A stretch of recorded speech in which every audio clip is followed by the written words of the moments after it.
Nanginginig ako at ang aking boses, hindi dahil ako'y natatakot sa inyo, kundi dahil nalulungkot po ako.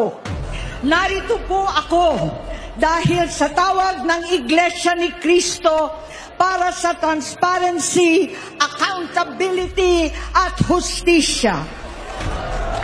At dahil sa tawag ng sarili kong konsensya, bilang senador, bilang kapatid, bilang Pilipino.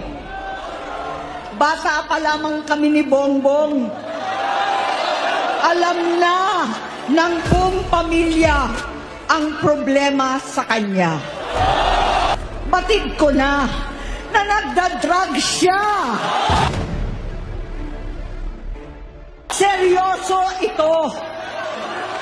Minsan, kami ng Presidential Guard at Metro Gompa ang naglilinis tuwing nagpa-party po sila.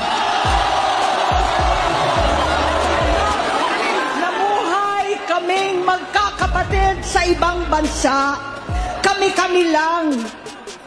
Kinumbinsi ko pa si Bongbong, pakasalan mo na si Lisa.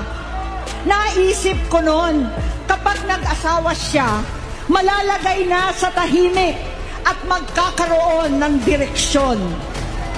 Ang laki ng pagkakamali ko. Mas lumala ang kanyang pagkalulong sa droga.